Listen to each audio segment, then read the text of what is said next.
আহ, একটা সৃজনশীল নিয়ে আমি হাজির হয়েছি। সেই সৃজনশীলটি আসছিল কুমিল্লা বোর্ড 2023।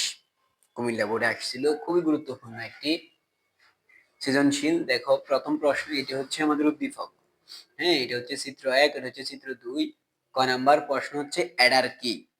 তো অ্যাডার কি সেটা একেবারে সহজে মনে রাখার জন্য সহজভাবে আমি বলতেছি, কম্পিউটার যে সার্কিটের মাধ্যমে যোগের কাজ সম্পূর্ণ করে। অ্যাডারের কাজই হচ্ছে যোগ করা। কম্পিউটার যে সার্কিটের মাধ্যমে যোগের কাজ সম্পূর্ণ করে তাকে অ্যাডার বলে। তাকে কি বলে? অ্যাডার বলে। এবং অ্যাডার হচ্ছে দুই প্রকার, এটা কিন্তু লেখার দরকার নাই, শুধু অ্যাডার কাকে বলে এটা লিখলে হবে। অ্যাডার হচ্ছে দুই প্রকার, হাফ অ্যাডার এবং ফুল অ্যাডার। খ নাম্বার প্রশ্ন বলছে, পজিশনাল সংখ্যা পদ্ধতিতে কোনো একটি সংখ্যার মান বের করতে হলে কি প্রয়োজন? আমরা জানি পজিশনাল সংখ্যা পদ্ধতিতে যখন কোনো একটা সংখ্যার মান আমরা বের করি তখন আমরা কি কি বিষয় চিন্তা করি? বলো তো, আমরা কি কি বিষয় চিন্তা করি? প্রথম বিষয় হচ্ছে কি, আমরা বেসের কথা চিন্তা করি, তাই না? এরপরে কি চিন্তা করি? অবস্থান। অবস্থান সম্পর্কে চিন্তা করি নাকি? তাহলে আমরা কি লিখবো? এই প্রশ্নটাকে যদি আমরা লিখতে চাই তাহলে আমরা লিখতে পারি কি, যে পজিশনাল সংখ্যা পদ্ধতিতে কোনো একটি সংখ্যার মান বের করতে হলে ওই সংখ্যার বেস, ওই সংখ্যার বেস অর্থাৎ ভিত্তি কি, ওই সংখ্যার পজিশন অর্থাৎ অবস্থান কি, এবং ওই সংখ্যার রেডিক্স পয়েন্ট অর্থাৎ দশমিক কোন সংখ্যা আছে কিনা সেগুলা জানতে হয় আমাদেরকে। এটা একটু আমরা লিখবো। এরপরে ঘ নাম্বার প্রশ্ন বলছে, চিত্র 1 মৌলিক গেট দ্বারা বাস্তবায়ন করো। এই যে চিত্র 1 যেটা আমরা দেখতেছি, এই চিত্র 1টাকে আমরা মৌলিক গেট দ্বারা বাস্তবায়ন করব। এখন বিষয় হচ্ছে যে মৌলিক গেট দ্বারা যদি বাস্তবায়ন করতে হয় তাহলে আগে তোমাকে জানতে হবে কি, যে মৌলিক গেট কোনগুলা, মৌলিক গেট কি, এগুলাই তোমাকে আগে জানতে হবে। আমরা শিখছি যে কি, মৌলিক গেট হচ্ছে কয় প্রকার? 3 প্রকার। মৌলিক গেট কয় ধরনের? 3 ধরনের। কি কি? And gate, or gate, nor gate. And gate, or gate এবং কোন গেট? Not get. এই তিনটে গেটই হচ্ছে মৌলিক গেট। এখন এই যে সারণী যেটা দেখা যায় এই চিত্র 1, এখান থেকে আমরা মৌলিক গেট দ্বারা বাস্তবায়ন করব। মৌলিক গেট দ্বারা বাস্তবায়ন করতে হলে আগে চিত্র একটার আউটপুট কি আমরা সেটা বের করতে হবে। আমরা লিখবো ঘ নাম্বার দিয়ে, লিখবো কি, ঘ নাম্বার প্রশ্ন দিয়ে লিখবো যে চিত্র 1 মৌলিক গেট দ্বারা বাস্তবায়ন করা হলো। তাহলে চিত্র 1 এর আউটপুট কি? চিত্র 1 এর আউটপুট, আউটপুট আগে প্রথম কাজ হচ্ছে আমাদের চিত্র 1 এর আউটপুট কি হয় সেটা আমরা বের করে ফেলবো। তো চিত্র 1 এর আউটপুটটা যদি আমরা বের করতে পারি তবে আমরা কি করতে পারবো? চিত্র 1 কে মৌলিক গেট দ্বারা বাস্তবায়ন করতে পারবো। সুপ্রিয় শিক্ষার্থীবৃন্দ, তোমরা একটু খেয়াল করো, এই যে এখানে এই এ বি এটাকে আমরা ইনপুট ধরবো এই দুইটা, এবং এক্স আমরা এটাকে আউটপুট ধরবো। তো দেখো এক্স এর মধ্যে আমরা কোন কোন মানগুলো এখানে গ্রহণ করব। আমরা জানি যখন কোনো গেটের রেজাল্টের মধ্যে 0 থাকে ওই গেটটা অচল থাকে, অর্থাৎ ওই গেট কাজ করে না। তাহলে 1 আছে যেগুলো, সেগুলো সচল গেট, তাই না? তাহলে 1 আছে কোনটার মধ্যে? এই যে প্রথমে একটা 1 দেখা যায়, এই যে একটা 1 দেখা যায়। তা আমরা শুধু 1 ইনপুট আউটপুট গুলোর কথাই চিন্তা করব। 0 আউটপুট গুলার কথা চিন্তা করা কোনো কাজ আমাদের এখানে নাই। আমরা চিন্তা করব শুধুমাত্র কোনগুলা নিয়ে? এই আউটপুটের মধ্যে যেখানে 1 আসছে রেজাল্ট, সেগুলা নিয়ে আমাদের কাজ। তাহলে এখানে দেখো এই যে প্রথমে একটা x এর মান 1 দেখা যায়, এই যে x এর মান 1 দেখা যায়। তাহলে আমরা লিখতে পারি যে চিত্র 1 এর আউটপুট x সমান এই 1 যেটা আমরা পাইছি, এই 1 যেটা আমরা পাইছি, এই 1 এর জন্য ইনপুটের মান কি কি লাগছে?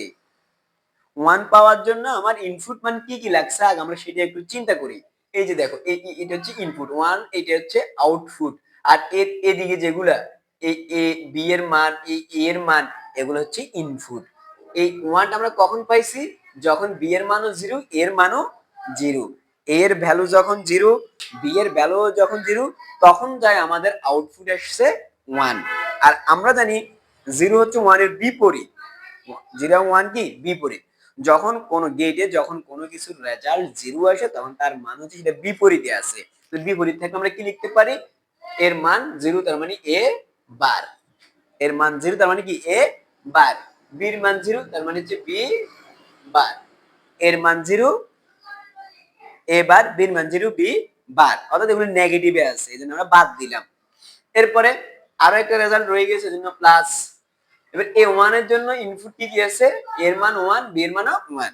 এর মান যখন এখানে জিরো ছিল তখন আমরা এ কে বার ধরছিলাম, বি এর মান যখন এখানে জিরো ছিল তখন বি টাকে আমরা বার ধরছিলাম। কিন্তু এখন এর মানটাও ওয়ান, বি এর মানটাও ওয়ান, তাহলে আমাদেরকে বার ধরতে হবে। এবার গুড, তাহলে আমরা বার ধরার কোনো দরকার নাই। রেজাল্ট আসবে কি এ বি, এ বি। বুঝাতে পারছি বিষয়টা? এরপরে আমাদের যে কাজ, এখন আমরা যে রেজাল্টটা পাইলাম এর রেজাল্টটাকে আমরা কি করব, মৌলিক গেট দ্বারা বাস্তবায়ন করব। তাহলে মৌলিক গেট দ্বারা বাস্তবায়ন, মৌলিক গেট দ্বারা বাস্তবায়ন, মৌলিক গেট দ্বারা বাস্তবায়ন। একটু খেয়াল করো আমরা কিভাবে মৌলিক গেট দ্বারা বাস্তবায়ন করি। তাহলে এ বি এগুলো আমাদের কাছে কি এক একটা ইনপুট, তাই না? তাহলে আমরা এক একটা ইনপুট, আমরা কয়টা ইনপুট পাচ্ছি, দুইটা ইনপুট, একটা হচ্ছে এ আর একটা হচ্ছে বি। এ বি এর দুইটা ইনপুট আমরা নিলাম। তাহলে প্রথম এ যেটা আছে সেটা কোন গেটে আছে, কোন কিছুর উপরে বার, অর্থাৎ আমি রেজাল্ট যেটাকে ইনপুট করি না কেন তাকে সে বার আকারে রেজাল্ট দেয়। এটা হচ্ছে কার কাজ, গুড, নট গেটের কাজ। হ্যাঁ, তাহলে আমরা এটাকে ইনপুট থেকে আউটপুটে নিয়ে যাব। এটার জন্য কোন গেট লাগবে, নট গেট। কোন গেট, নট গেট। কেন, কারণ এটা বার আকারে আছে, এটা কি আকারে আছে, বার আকারে আছে, আর বারের কাজ হচ্ছে নটের। নটটা কোন গেট, মৌলিক গেট। বাস্তবায়ন করবো কোন গেট, মৌলিক গেট। তারপরে বিটাও নট আকারে আছে, বিটাও কি আকারে আছে, নট আকারে আছে। তাহলে এখান থেকে যদি আমি এ ইনপুট করি এখানে আমাকে আউটপুট দিবে এবার, এখান থেকে যদি আমি বি ইনপুট করি আমাকে রেজাল্ট দিবে আউটপুটে বি বার। এবার একটু খেয়াল করো তো এ বার এবং বি বার এই দুজন কি অবস্থায় আছে, গুণ অবস্থায়। গুড, তো গুণের কাজ করে কোন gate, and gate. And gate কি, কি গেট, মৌলিক গেট। আমরা এই দুইজনকে আবার কোন গেটে নিয়ে যাব, এই এন্ড গেটে নিয়ে যাব, এন্ড গেটে নিয়ে গেলাম। এবার প্লাসের ফর অংশ, প্লাসের বিষয়টা আমরা টোটাল রেজাল্টে দেখাবো। এবার এই দুইজনের কথা চিন্তা করি একটু, এই দুইজনের মধ্যে কি আছে, এ বি, এ বি। তাহলে এটা গুণ অবস্থায় আছে, বিটাও গুণ অবস্থায় আছে। গুণের কাজ করে কিছুক্ষণ আগে বলছেন আপনারা কোন গেট, এন্ড গেট, এন্ড গেটে নিয়ে যাব। এবার এই টোটাল রেজাল্টটাকে আমরা আউটপুট হিসেবে দেখাবো, এই টোটাল রেজাল্টটাকে আমরা কি দেখাবো, আউটপুট হিসেবে দেখাবো। এখন এই এ বার বি বার এ বি এই দুইজন কি অবস্থায় আছে, যোগ অবস্থায় আছে। আর যোগের কাজ করে কোন গেট, যোগের কাজ করে অর গেট। আর অর গেট একটি মৌলিক গেট, অর গেট একটি কোন গেট, মৌলিক গেট। রেজাল্ট আসবে আমাদের x ইকুয়াল a বার b plus a b. Number প্রশ্নের সমাধান হয়ে গেল। একবারে সহজ করে আমি আপনাদেরকে বলছি, এগুলা একটু যদি মনোযোগ দাও তাহলে আশা করি মৌলিক গেট দ্বারা বাস্তবায়ন করতে পারবে। মৌলিক গেট দ্বারা বাস্তবায়ন করতে হলে প্রথম যে বিষয়টা আমাদের জানতে হবে সেটা হচ্ছে কি, যে মৌলিক গেট কোনগুলা, মৌলিক গেট কোনগুলা। এটা যদি আমরা না জানি তাহলে আমরা মৌলিক গেট দ্বারা বাস্তবায়ন করাটা আমাদের কাছে কোনোভাবেই সম্ভব হবে না। আশা করি তোমরা বুঝতে পারছো। এবার আমরা ঘ নাম্বার প্রশ্নে যাই। ঘ নাম্বার প্রশ্ন আমাদেরকে বলছে n সমান যদি 3 হয় চিত্র 2 এর জন্য সত্যক সারণী সার্কিট ডায়াগ্রাম তৈরি করো। n সমান 3, চিত্র 2। এই যে এখানে n সমান 3 বলছে, খুব সহজ করে একটু বলি, যদি তোমাদেরকে এই ধরনের চিত্র যখন থাকবে, এই ধরনের, দেখো তাহলে আমাদের ঘ নাম্বার প্রশ্নের মধ্যে বলছে n সমান 3 হলে চিত্র 2 এর জন্য সত্যক সারণী এবং সার্কিট ডায়াগ্রাম তৈরি করো। এই হুবহু একই প্রশ্নটা পরীক্ষার হলে গিয়ে তোমরা এইভাবেও পেতে পারো। দেখো হুবহু একই, শুধু পার্থক্য কি, এই চিত্রটার মধ্যে 2 বেস n এখানে, এই চিত্রের মধ্যে 2 বেস n এখানে, এইটুকু পার্থক্য। এখন আমাদেরকে বুঝতে হবে যে এটা কিসের চিত্র আর এটা কিসের চিত্র। আমরা বেসিক ক্লাসে আলোচনা করছিলাম যখন আমরা কোডার নিয়ে কাজ করছিলাম, মনে আছে তোমাদের? যখন আমরা কোডার নিয়ে কাজ করছিলাম তখন আমরা কি বলছিলাম, যে যখন ইনপুট সংখ্যা কম আউটপুট সংখ্যা বেশি তখন সেটাকে আমরা কি বলবো, ডিকোডার। যখন ইনপুট সংখ্যা কম আউটপুটের সংখ্যা বেশি তখন হচ্ছে ডিকোডার। আবার যখন ইনপুট সংখ্যা বেশি আউটপুটের সংখ্যা কম তখন সেটা হচ্ছে এনকোডার, সেটা হচ্ছে কি এনকোডার। তাহলে এখন দেখো এখানে n এর মান 3 ধরতে বলছে আমাদেরকে, তাই না? তাহলে এই n সমান যদি 3 হয়, এই n এর মান 3, তাহলে 2 এর উপরে 3 দিলে কত হয় 8। এইদিকে হচ্ছে 3টা ইনপুট লাইন, এদিকে হচ্ছে আউটপুট লাইন 8টা, এইদিকে কম এদিকে বেশি, তাহলে কি হবে ডিকোডার। গুড।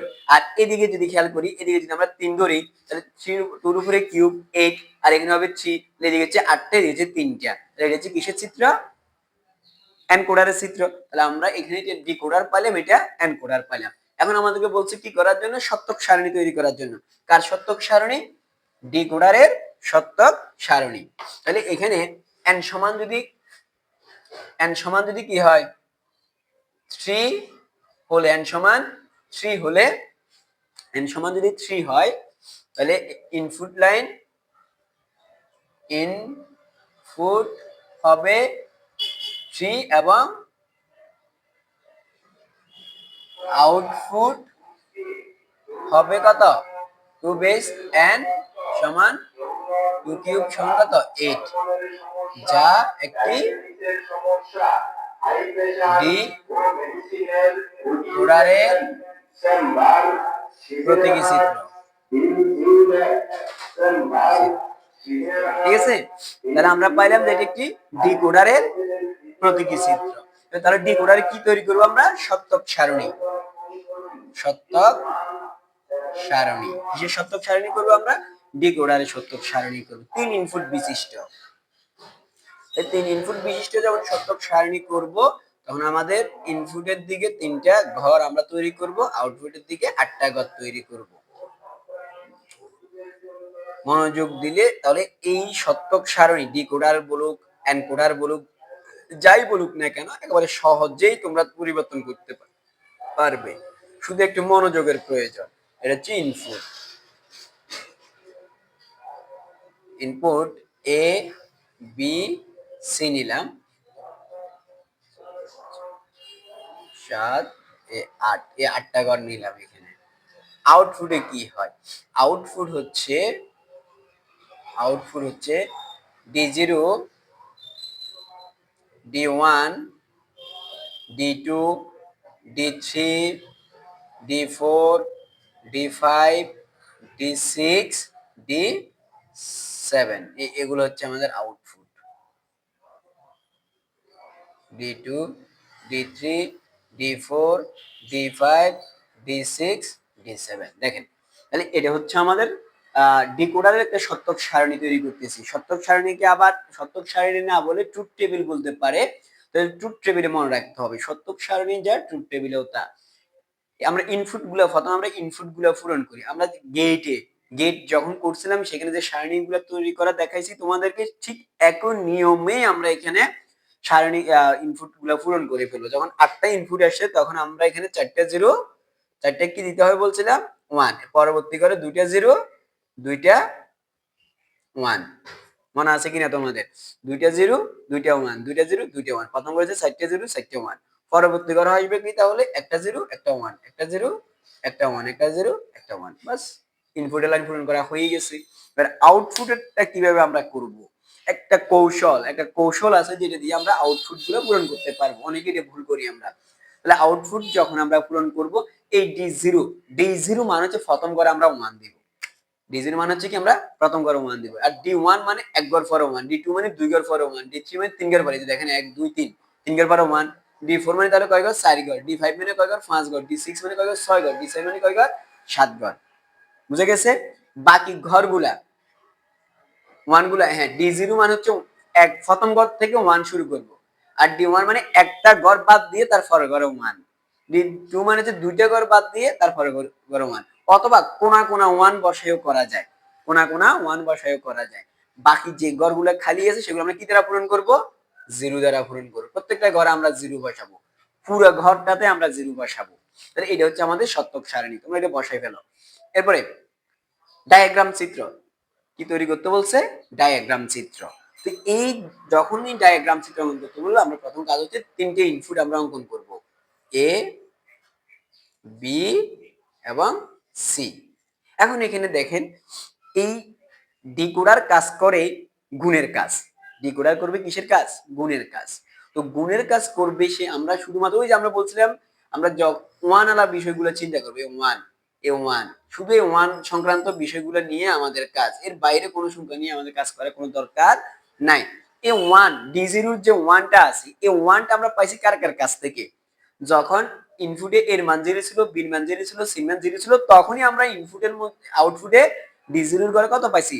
ওয়ান পাইছি। আর আমরা জানি যখন কোনো গেটের মধ্যে এর মান জিরো, বি এর মান জিরো, সি এর মান জিরো, মানে কি বলছিলাম? বিপরীত। জিরো মানে কি বলছিলাম? বিপরীত, নট নট গেট আসবে। অর্থাৎ আমরা A input, B input, C input, এদের থেকে আলাদা করে আবার একটা নট গেট অঙ্কন করে রাখবো। বি এর জন্য একটা নট গেট অঙ্কন করে রাখবো, সি এর জন্য একটা নট গেট অঙ্কন করে রাখবো। ক্লিয়ার? তাহলে এখন আমরা এই প্রথম ডি জিরোর কথা চিন্তা করব। তাহলে ডি জিরোর জন্য এর মানও জিরো, বির মানও জিরো, সির মানও জিরো। তাহলে তিনজন তারা কার থেকে যাবে? এ থেকে যাবে বার, বি থেকে বার, সি থেকে বার। এবং এগুলা কাজ করে কিসের? ডিকোডার কাজ করে কিসের? ডিকোডারের শেষে ডি বানানো হচ্ছে কি? ডি, তার মানে এন্ড এর মতো কাজ করে। তাহলে এন্ড গেটটা এখানে দিয়ে দিব। রেজাল্ট এখানে কার মান আসবে? ডি জিরো এর মান। আর ডি জিরো এর মান কত আসবে? ডি জিরো সমান এ বার, বি বার, সি বার। বুঝতে পারছি আমরা এটা? প্রথমটা বুঝছি কিনা একটু দেখেন। তাহলে আমরা এই ওয়ান এর কথা চিন্তা করতেছি। এই ওয়ান এর জন্য এর মান জিরো, বির মান জিরো, সির মান জিরো। আর আমরা জানি জিরো মান হচ্ছে নট গেট, এই জন্য আমরা নট গেট থেকে নিয়ে যাচ্ছি। ডি জিরো সমান এ বার, বি বার, সি বার। তাহলে ডি ওয়ান সমান কত হবে? ডি ওয়ান সমান এই যে এর মান বার, বির মান বার, আর সি স্বাভাবিক ভাবে আসবে। তাহলে এ থেকে এর মানটা আসবে বার থেকে, বির মানটা আসবে বার থেকে, সি যাবে স্বাভাবিক ভাবে। এদেরকে আবার এন্ড গেটে নিয়ে যাব। ডি ওয়ান, ডি ওয়ান সমান পাইলাম কি? এ বার, বি বার, সি। বুঝতে পারছি আমরা এটা? এভাবে আমরা প্রত্যেকটা ওয়ান নিয়ে কাজ করব। এভাবে আমরা প্রত্যেকটা ওয়ান নিয়ে কাজ করব। আশা করি তোমরা বুঝতে পারছো।